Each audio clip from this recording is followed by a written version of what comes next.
ପ୍ରକୃତରେ ଭଗବାନ ଅଛନ୍ତି ନା ନାହିଁ? ସେ ଆମମାନଙ୍କର ଡାକ ଶୁଣିପାରୁଛନ୍ତି କି ନାହିଁ? ଆମମାନଙ୍କର ଦୁଃଖ ଦେଖିପାରୁଛନ୍ତି କି ନାହିଁ? ଏହିସବୁ ପ୍ରଶ୍ନ ଅନେକ ଲୋକଙ୍କ ମନରେ ଥିବ। ତେବେ ଏହିସବୁ ପ୍ରଶ୍ନର ଉତ୍ତର ମୁଁ ମୋର ଏହି କାହାଣୀ ମାଧ୍ୟମରେ ସ୍ପଷ୍ଟ କରିବା ପାଇଁ ମୋର ଏହି ଛୋଟିଆ ପ୍ରୟାସ। କାହାଣୀଟି ହେଉଛି ଭଗବାନଙ୍କର ଅସ୍ତିତ୍ୱ। ଦିନେ ଜଣେ ବ୍ୟକ୍ତି ନିଜର କେଶ କାଟିବା ପାଇଁ ସେଲୁନକୁ ଗଲେ। କେଶ କାଟୁ କାଟୁ ସେହି ବ୍ୟକ୍ତି ଆଉ ବାରିକଙ୍କ ଭିତରେ କଥାବାର୍ତ୍ତା ଆରମ୍ଭ ହେଲା। ଦୁନିଆ ଯାକର କଥା ହୋଇସାରିବା ପରେ ସେମାନେ ଭଗବାନଙ୍କ ବିଷୟରେ କଥା ହେବାକୁ ଲାଗିଲେ। ବାରିକଟି କହିଲା, ମୁଁ ଭଗବାନଙ୍କ ଅସ୍ତିତ୍ୱକୁ ମାନେନି, ସେଥିପାଇଁ ତୁମେ ମୋତେ ନାସ୍ତିକ ବି କହିପାର। ତୁମେ ଏମିତି କାହିଁ କହୁଛ? ପ୍ରକୃତିରେ ଭଗବାନ ଅଛନ୍ତି, ବ୍ୟକ୍ତି ଜଣକ କହିଲେ। ଏହା ଶୁଣି ବାରିକ କହିଲେ, ତୁମେ ଯେତେବେଳେ ବାହାର ରାସ୍ତାରେ ଯିବ ସେତେବେଳେ ବୁଝିଯିବ ଯେ ଭଗବାନଙ୍କର ଅସ୍ତିତ୍ୱ ନାହିଁ। ଯଦି ଭଗବାନ ଥାଆନ୍ତେ ତେବେ କ'ଣ ଏତେ ଲୋକ ଭୋକ ଉପାସରେ ମରନ୍ତେ, ରୋଗରେ ପଡ଼ନ୍ତେ? ଏ ଦୁନିଆରେ କ'ଣ ଏତେ ହିଂସା ହୁଅନ୍ତା? ଲୋକଙ୍କୁ କ'ଣ ଏତେ ଦୁଃଖ କଷ୍ଟ ସହିବାକୁ ପଡ଼ନ୍ତା? ଏମିତି ନିର୍ଦ୍ଦୟୀ ଈଶ୍ୱରଙ୍କ ଉପାସନା କେମିତି କରିପାରନ୍ତି କୁହନ୍ତୁ ତ? ନିଜ ସନ୍ତାନମାନଙ୍କ ଦୁଃଖରେ ଦେଖି ଯେଉଁ ଈଶ୍ୱରଙ୍କ ମନ ତରଳ ନାହିଁ, ସେମିତି ଈଶ୍ୱରଙ୍କ ଆରାଧନା କରିବା କ'ଣ ଠିକ୍?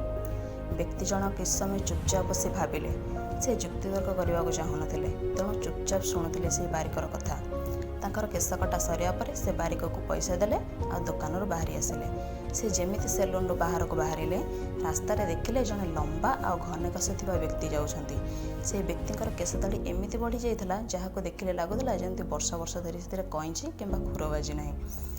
ହଠାତ୍ ବ୍ୟକ୍ତି ଜଣକ ପଛକୁ ଫେରି ସେଲୁନ ଭିତରେ ପଶିଲେ ଏବଂ ବାରିକକୁ କହିଲେ, ତୁମେ ଜାଣିଛ ବାରିକମାନଙ୍କର କୌଣସି ଅସ୍ତିତ୍ୱ ନାହିଁ। ଏହା ଶୁଣି ବାରିକ କହିଲା, କେମିତିକା ବେକାର କଥା କହୁଛ ତୁମେ? ତୁମକୁ କିଛି ଦେଖାଯାଉନି ନା କ'ଣ? ମୁଁ ଏଠି ତୁମ ସାମ୍ନାରେ ଛିଡ଼ା ହୋଇଛି, ଆଉ ପୁଣି ମୁଁ ଏବେ ତୁମର କେଶ କାଟିଲି, ଆଉ ତୁମେ କହୁଛ ଯେ ବାରିକମାନଙ୍କର କୌଣସି ଅସ୍ତିତ୍ୱ ନାହିଁ? ବ୍ୟକ୍ତି ଜଣକ କହିଲେ, ନା, ବାରିକ ଏ ଦୁନିଆରେ ନାହାନ୍ତି। ଯଦି ସେମାନେ ଏ ଦୁନିଆରେ ଥାଆନ୍ତେ ତେବେ ବାହାରେ ଯାଉଥିବା ସେ ଲୋକଙ୍କର କ'ଣ ଏତେ ଲମ୍ବା ଦାଢ଼ି ଆଉ କେଶ ଥାଆନ୍ତା? ଏହା ଶୁଣି ବାରିକ ଟିକେ ଚିଡ଼ିଗଲା ଏବଂ କହିଲା, ଯଦି ସେହି ଲୋକ କୌଣସି ବାରିକ ପାଖକୁ ନିଜର କେଶ ଆଉ ଦାଢ଼ି କାଟିବାକୁ ଯିବନି, ତେବେ ବାରିକ କେମିତି ତାକୁ କ୍ଷେର କରିବ? ଏହାପରେ ବ୍ୟକ୍ତି ଜଣକ କହିଲେ, ତୁମେ ବିଲକୁଲ ଠିକ୍ କଥା କହିଛ। ଏହି କଥା ମୁଁ ତୁମକୁ ବୁଝାଇବାକୁ ଚାହୁଁଥିଲି। ପ୍ରକୃତିରେ ଭଗବାନ ଅଛନ୍ତି, ହେଲେ କିଛି ଲୋକ ତାଙ୍କ ଉପରେ ବିଶ୍ୱାସ କରନ୍ତିନି। ଯଦି ସେମାନେ ଅସ୍ତିତ୍ୱ ଉପରେ ସନ୍ଦେହ କରିବେ, ତେବେ ଭଗବାନ କେମିତି ସେମାନଙ୍କୁ ସହାୟତା କରିବେ? ଯଦି ଜଣେ ଭଗବାନ ଅଛନ୍ତି ବୋଲି ମନରେ ବିଶ୍ୱାସ ନ ରଖିବ, ତେବେ ସେ କିପରି ସେହି ପରମାତ୍ମାଙ୍କୁ ଅନୁଭବ କରିପାରିବ? କିପରି ଭଗବାନ ଅଛନ୍ତି କି ନାହାନ୍ତି ବୋଲି ଜାଣିପାରିବ? ଆଉ ରହିଲା ଭଗବାନଙ୍କ ସହାୟତାର କଥା, ସେ ତ ପ୍ରତି ମୁହୂର୍ତ୍ତରେ ଆମକୁ ସହାୟତା କରି ଚାଲିଛନ୍ତି। ବାସ୍ ଆମେ ତାକୁ ଅନୁଭବ କରିବାର ଅଛି। ଆଉ ହଁ, ଆମେ ଯଦି କୌଣସି କର୍ମ ନ କରି ବସି ରହିବା ଆଉ ଆଶା କରିବା ଯେ ଭଗବାନ ଆମକୁ ସାହାଯ୍ୟ କରନ୍ତୁ, ଆମର ସବୁ ଆଶା ଆପଣା ଛାଏଁ ପୂରଣ କରିଦିଅନ୍ତୁ, ତାହେଲେ ତାହା ଆମର ଭ୍ରମ।